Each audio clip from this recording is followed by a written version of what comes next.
আচ্ছা, মুখ পুড়িয়ে বাড়ি ফিরেছে, প্রেগনেন্ট হয়ে গেছে। এখন আমাদের মান সম্মান আপনারই হাতে ডাক্তার বাবু। 5,000 টাকা লাগবে বাচ্চাটা নষ্ট করতে। রাজি থাকলে বলো, নাহলে যেতে পারো। 5,000 টাকা? হ্যাঁ। কিন্তু এত টাকা তো আমার কাছে নেই ডাক্তার বাবু। আমি তো 1,000 টাকা নিয়ে এসেছি। কান্নাকাটি বন্ধ করুন, ঠিক কিছু ব্যবস্থা করব। আপনি বাইরে গিয়ে বসুন। হ্যাঁ, আপনি বাইরে বসুন। যান যান।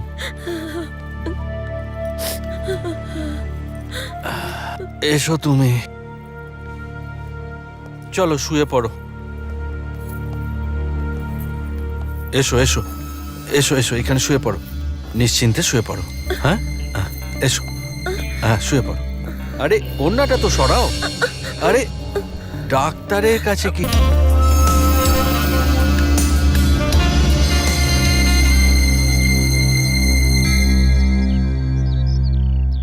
কম্পাউন্ডার বাবু, আর কত সময় লাগবে?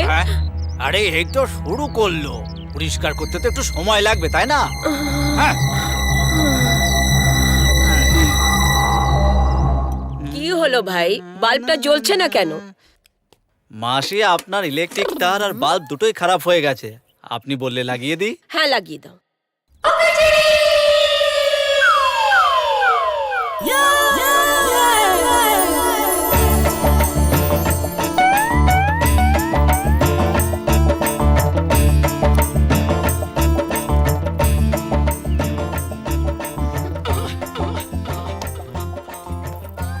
এমনিতে কাকিমা, আপনার বাড়ির দৃশ্য কিন্তু খুব ভালো, বুঝলেন? বাল্বটা লাগিয়ে দিয়েছিস? হ্যাঁ, এনে লাগিয়ে পয়সা দিয়েছি। আর যা।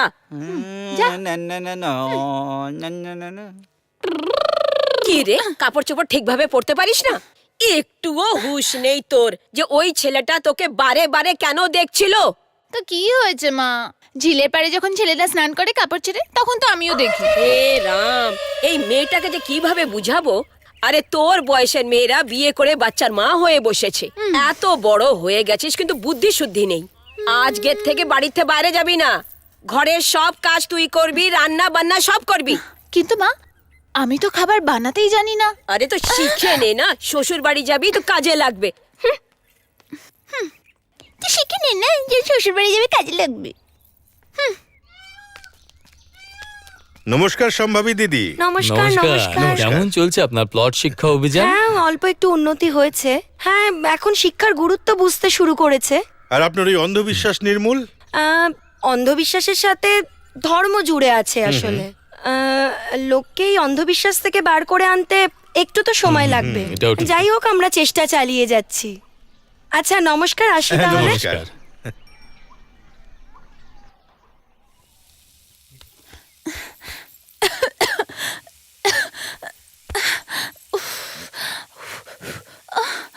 এই মাও না, আমি বললাম খাবার বানাতে পারি না।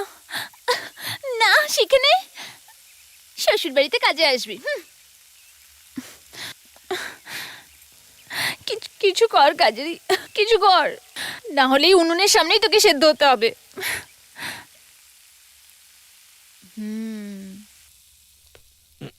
কাজরির মা, তাড়াতাড়ি খাবার দাও, বাজারে যেতে হবে।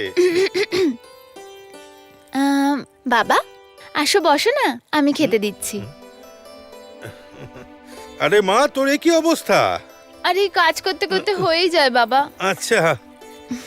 এই না, পায়েস খাও, আমি বানিয়েছি। আজ রান্না তোমার মেয়ে করেছে? কাজরি, হ্যাঁ। তাহলে তো খুব ভালোই বানিয়েছে।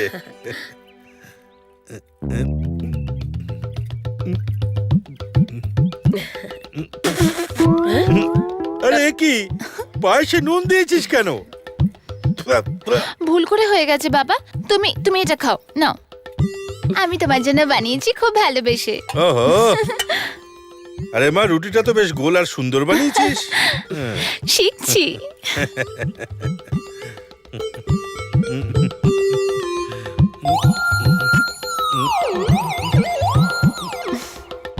আরে কাজরি, এটা তুই কি দিয়েছিস? হ্যাঁ, এটাকে কি খাবার বলে? মনে হচ্ছে পুরো চিনি গোলা। বাবা, প্রথমবার বানিয়েছি এই জন্য, 3-4 মাসে শিখে যাব আমি। 3-4 মাস? ততদিনে তো খিদেতে মরে যাব। আমি কিচ্ছু জানি না। এখন থেকে তুই আর রান্নাঘরে আসবি না। বাবা মায়ের কথা কি করে না শুনি? আরে তোর মার কথা তুই কেন শুনিস বল দেখি? আমি কিচ্ছু শুনতে চাই না। আজ থেকে, এখন থেকে তুই রান্নাঘরে আসবি না, ব্যাস। যা বাচ্চাদের সাথে বাইরে খেল, যা। হ্যাঁ ঠিক আছে, বাবা বলছে তো চলে যাচ্ছি। হ্যাঁ, একটু নিজেও হাত পা নাড়ো।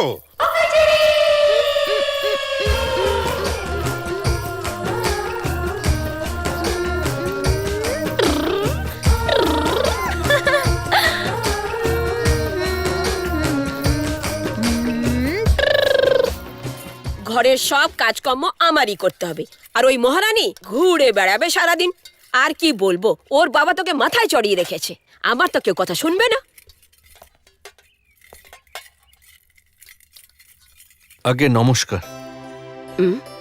নমস্কার। হ্যাঁ বলো। আপনি কি কান্তামাসি? হ্যাঁ আমি ঠিক আছি, প্রণাম। কিন্তু তুমি কে বাবা? হ্যাঁ, আগে আমি অনিরুদ্ধ, দীনদয়াল শর্মার ছেলে।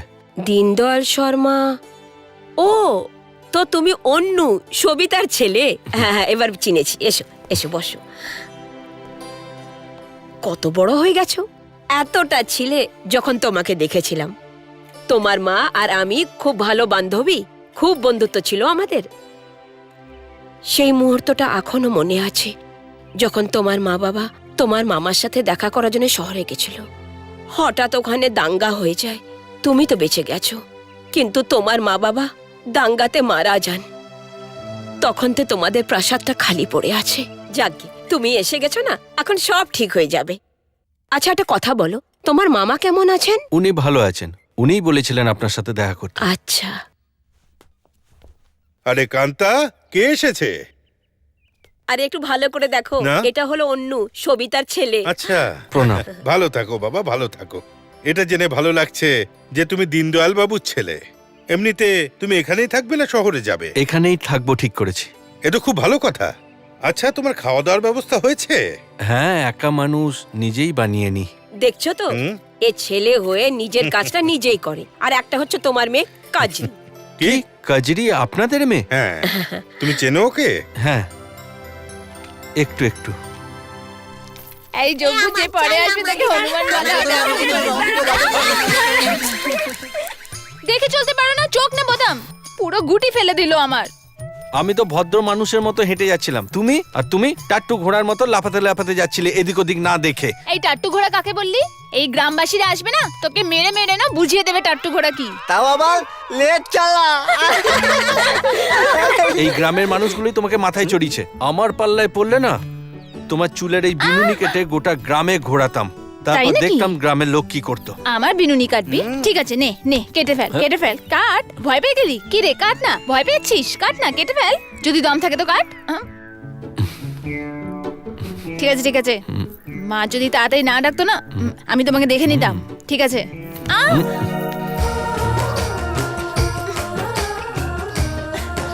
আরে কি করতে কি?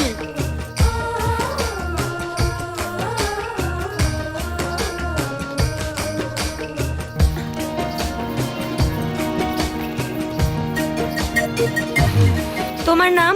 এই চলো চলো জিজ্ঞেস চলো, আমি প্রথমে বাচ্চা করছি, তারপরে কতগুলো? তোমরা করো। দুটো। ইকিরমিকি কাজ কি করো? চামচিকি চামের এই কাটা চাষবাস। মজুমদার দে এলো দামোদার দামোদারের হাড়ি কুট। ইকিরমিকি চামচিকি এই নাও চামের বিকাশ কাটা সিং। মজুমদার। আর শোনো, ছেলে হোক কি মেয়ে, দুটো বাচ্চাই ভালো, বুঝলে? এখন যাও।